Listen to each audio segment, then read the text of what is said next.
जीवन बहुत थोड़ा है, कलिकाल की मलिन वृत्तियां बढ़ती चली जा रही हैं। इस जन्म में यदि हमें भगवत प्राप्ति नहीं हुई तो इस घाटे की पूर्ति किसी भी योनि में नहीं होगी। हमारे में साधन बल है नहीं, तो हम कृपा बल के आश्रित होकर कृपा सिंधु लाडली जी के चरणों की शरण में हो जाएं, जो अपने अंग कांति से, सौंदर्य शोभा से जितनी ब्रज युवतियां हैं उन सब के मान का मर्दन किए हुए है। ब्रजनो तरुणी कदम्ब मुकुटमणि श्यामा आज बनी। जितनी ब्रज युवतियां उनमें मुकुटमणि हमारी श्री श्यामा जो है।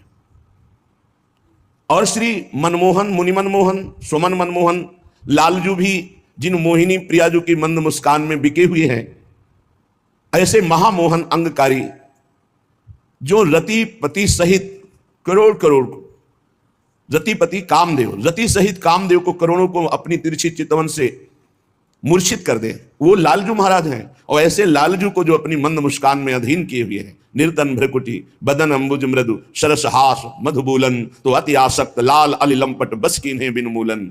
हमारी स्वामिनी जी लालजू बिना मोल के बिके हुए हैं। अखिल कोटि ब्रह्मांडाधिपति श्री मोहिनी प्रियाजू के एक इशारे पे हमारी तो बन गई। हम ऐसी श्री राधा किशोरी जी को अपने हृदय से स्वामिनी स्वीकार कर लिए, ये हमारी बन गई, क्योंकि अखिल कोटि ब्रह्मांडों का निर्णय करने वाले प्रभु हमारी प्यारी जू के अधीन है। और हम जैसे भी अपनी प्यारी जू के, हमारी बात बन गई। ऐसी श्री राधा किशोरी हमारे हृदय में स्फुरित हो, उनका दासत्व हमारे हृदय में स्फुरित हो। प्यारी जू का ये वृंदावन, जिस समय जैसी रुचि होती है वैसी ऋतु प्रकाशित हो जाती है। ऐसी महिमा तो हमारी स्वामिनी जू की है। और जहां स्वामिनी जू विराजमान है, इस महल की बड़ी अद्भुत महिमा है। समस्त ऋतुएं हाथ जोड़े खड़ी रहती हैं। जिस समय वृंदा देवी की जरा सी इशारा वृत्ति मिली, वही ऋतु नौ निवृत्त निकुंज में अपना विस्तार कर देती। कभी शरद, कभी बसंत, कभी शिशिर, कभी हेमंत, कभी वर्षा। अद्भुत अद्भुत। एक और समस्त उज्ज्वलता को उज्ज्वलता देने की सामर्थ्य रखने वाला वृंदावन, जैसे प्रियाजू की रुचि हुई तो विविध ऋतुओं का विस्तार कर देती है, ऐसे ही जो प्रियाजू की शरण में हो गया उसके अंदर विविध सद्गुणों का विस्तार कर देती है वृंदावन भूमि। जो प्रियालाल को रिझाने वाले सद्गुण हैं वो वृंदावन प्रदान करता है। वृंदावन की रजरानी प्रदान करती है। उज्ज्वलतम महाप्रेममय, मलिनतम सकामता, उज्ज्वलतम तत्सुख भाव, ये वृंदावन प्रदान कर देता है। जो वृंदावन का आश्रय लेता है, वृंदावन का वास स्वीकार कर लेता है, तो वृंदावन अपनी कृपा से, अपनी तरफ से उसके हृदय में ऐसे सद्गुण प्रकाशित करता है जो प्रियालाल को सुख प्रदान करने वाले हैं। तत्सुख भावना, शीतल मंद सुगंध वायु निरंतर बहती रहती है। आनंदमय पदार्थों को भी आनंद प्रदान करने वाला ये वृंदावन धाम है, महा आनंद समुद्र। ऐसे वृंदावन का मैं आश्रय लेता हूं। जो वृंदावन निवास करते हैं उन्हें नित्य आनंद का वर्धन अनुभव में आता है कि हमारे हृदय में नित्य भगवदानंद बढ़ रहा है। यदि अनुभव में नहीं आ रहा तो आप कोई अपराध कर रहे हैं, कोई त्रुटि कर रहे हैं। आपकी सोच, आपका चिंतन कहीं और है। उद्देश्य और रुचि जब तक नहीं मिलती तब तक आनंद का अनुभव नहीं होता। माना कि आपने उद्देश्य बना लिया वृंदावनवास भगवत प्राप्ति के लिए, लेकिन रुचि आपके भोगों में है। रुचि भोगों में होने के कारण उद्देश्य की पूर्ति नहीं हो पा रही। उद्देश्य की पूर्ति ना होने के कारण नित्य आनंद वर्धन जो वृंदावन के प्रभाव से होता है वो आपके हृदय में नहीं हो रहा। रुचि, लक्ष्य और रुचि एक होनी चाहिए। हमारा लक्ष्य है भगवत प्राप्ति, तो हमारी रुचि भी भगवत प्राप्ति में होनी चाहिए। भगवत प्राप्ति में रुचि कम मानी जाएगी जब निरंतर नाम जप, अपराधों से बचकर, नामापराध से बचकर निरंतर नाम जप, वैष्णव अपराध से बचकर वैष्णव जनों का सेवन, धामापराध, सेवा अपराध, इनसे बच करके इनका सेवन करे तो रुचि बढ़ती चली जाएगी। और रुचि, जिसमें रुचि होती है उसी में मन आसक्त हो जाता है।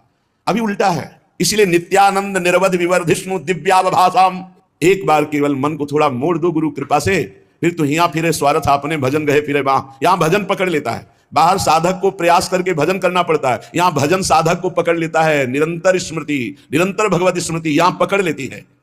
बाहर प्रेम लक्षणा भक्ति वर्ण करने के लिए बड़ी साधना करनी पड़ती है, यहां प्रेम लक्षणा भक्ति स्वयं वर्ण करने के लिए साधक के लिए उत्साहित रहती है। श्रीधाम वृंदावन दिव्य मनोरम, अद्भुत प्रभावशाली, दिव्य वास प्रदान करने वाला। अभी आप पार्थिव वास कर रहे हैं, प्रगट में पांच भौतिक वृंदावन दिखाई दे रहा है। अगर आप रहने से रहें, भजन करें, रुचि पूर्वक श्री श्यामा श्याम की सेवा करें, अपनी रुचि का परिवर्तन कर लें, भगवत चरणारविंद में हमारी रुचि समर्पित हो जाए, तो अभी अनुभव होने लगे कि दिव्य वृंदावन, चिदानंद वृंदावन, हृदय के नेत्र खुले और दिव्य वृंदावन का अनुभव हो। जो सदा वृंदावन भूमि में वास का नियम ले लिया है, अखंड वृंदावन वास, तो आश्चर्य में जिनकी सुकुमारता, नौ किशोर जो युगल सरकार है, उसके हृदय में अमृत की वर्षा करते हैं। इसका नाम मृत्यु लोक है। यहां सब कुछ अमृत है और प्रभु का सब कुछ अमृत है। नामामृत, रूपामृत, लीलामृत, कथामृत, भगवान की सब अमृत है, उसके हृदय में अमृत की वर्षा होने लगती है, जो श्रीधाम वृंदावन का अखंड वास या अनन्य आश्रय ले लेता है। श्री राधा मुरलीधर के प्रति उसकी व्याकुलता बढ़ने लगती है। देखो, व्याकुलता बहुत कीमती वस्तु है। बड़े चैन से खा पी रहे हो, दिन कट रहे हैं, भला तुम्हारे अंदर ये रोना आ रहा है, एक जलन पैदा हो रही है, एक व्याकुलता पैदा हो रही है कि दिन के दिन व्यतीत होते चले जा रहे हैं और मैं प्रिया प्रीतम को देख नहीं पा रहा हूं। ये व्याकुलता अत्यंत अनिवार्य है उपासक के अंदर। जैसे मुमुक्षुता ना हो तो चाहे वेदांत कंठास्थ कर लो, चाहे वेदांत दूसरे को सुना लो, पर आपको ब्रह्मबोध नहीं होगा। मुमुक्षुता, जितनी तीव्रतम मुमुक्षुता उतनी ही शीघ्र ब्रह्मबोध। ऐसी जितनी व्याकुलता, जैसे भोरी सखी की व्याकुल, हर पद में देखो रो रही, हर पद में व्याकुल हो रही। जैसे जो ब्रजेंद्र नंदन श्री लालजू से प्यार करते हैं, उनके हृदय की व्याकुलता। प्राण धन सुंदर श्याम सुजान, छटपटात तुम बिन। अभी तुम बिन चैन से रह रहे हैं, ये कोई साधना है? हमें भोजन अच्छा लग रहा है, नींद अच्छी लग रही, बड़े मौज से दिन कट रहे हैं, ये प्रेमी भक्त का लक्षण नहीं। कभी 24 घंटे में एकांत में चिल्ला चिल्ला कर रोने की इच्छा नहीं हुई? हाय, कोई साधन नहीं बन रहा जिससे मैं प्रभु को देख पाऊं और प्रभु मिल नहीं रहे, बड़ी व्याकुलता।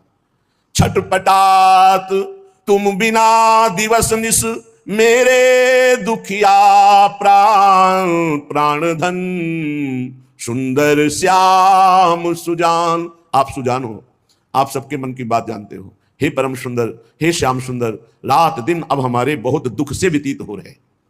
विरह व्यथा, जब से तुम बिछुरे प्यारे कबहु न पायो चैन, दरस बिन दुखन लागे नैन। प्राण व्याकुल है रात दिन। नाप के देखो अपने हृदय में, थर्मामीटर डालो। व्याकुलता कहां है? भोगों की, धन की, मान की, जीने की, नाना प्रकार की विलासिता की। श्याम सुंदर प्रियाजू से मिलने के लिए व्याकुलता। छटपटात तुम बिना दिवस निश, मेरे दुखिया प्राण। मेरे दुखिया प्राण। अब कहीं चैन नहीं मिल रही। सच्ची मानिए, यदि प्रभु की चाह प्रकट हो जाए मिलन की, कुछ अच्छा नहीं। विषय भोग निद्रा हसी जगत प्रीति बहु बात, कुछ अच्छा नहीं। खान पान नहीं भावे है, नहीं कोमल वसन सुहावे है, सब विषय लगे ते खा रहा है, और यहां सब विषय अमृत के समान लगता है। धिक्कार है हमारी मन बुद्धि को, जो ऐसे सच्चिदानंद सुख से विलग रहकर दुखी नहीं हो रहा, राजी है भोगों में। बिदरत ही ओ दरस बिनु छन छन, दुसह दुख में जीवन। अमिलन के अति घोर दाहते, दहत देह इंद्री मन। हमारा हृदय विदीर्ण हो रहा है, छिन छिन दुषा दुख बढ़ता जा रहा है। किस बात का? अमिलन का। आप मिले नहीं अभी तक, हृदय में बड़ा दाह है। मेरे मन, मेरी इंद्रियां, मेरी बुद्धि जल रहे हैं। हे प्रभु, हे सुंदर श्याम सुजान, एक बार कृपा करके मिल जाओ। कलपत बिलपत ही दिन बीतत, निशा नींद नहीं आवे। सपन दरस हो भयो असंभव, कैसे मन सच पावे। पूरा दिन तो व्यतीत हो जाता है विलाप करते हुए, रुदन करते हुए, आपका नाम पुकार पुकार कर रोते हुए, और रात में तो नींद ही नहीं आती कि स्वप्न में भी आपका साक्षात्कार हो जाए। अब जन देर करो मनमोहन, दया ने कही धारो। सरस सुधा में दर्शन दे निज, उर्की अग्नि निवारो। हे दया समुद्र, हे मुनि मनमोहन, हे श्याम सुंदर, अब तो कृपा कर दो, एक बार दर्शन देकर के मेरे हृदय की अग्नि को शांत कर दो। व्याकुलता, भगवान व्याकुलता से मिलते हैं। चाह को, इतनी प्रबल चाह कि जिया न जाए, इसी को व्याकुलता कहते हैं। जब किसी को भगवत प्राप्ति की इच्छा प्रकट होती है, आवश्यकता प्रकट होती है, चाह प्रकट होती है, व्याकुलता प्रकट होती है, तो उसके हृदय में ना मिलने पर दुख होता है, बहुत दुख होता है। जो मैं ऐसा जानती, मीरा जी कह रहे हैं, प्रीति किए दुख होए, तो नगर ढिंडोरा पीटती जी प्रीति न करियो कोई। क्यों? प्रेमी हर समय व्याकुल रहता है अपने प्रीतम के लिए, और इसमें जो सुख है वो ब्रह्मा को भी सुख नहीं है। ब्रह्म पद परमेष्ठी पद में भी वो सुख नहीं है जो प्रभु के लिए तड़प तड़प कर रोने में सुख है। ये तो रसिक जन ही जानते हैं, प्रेमी जन ही।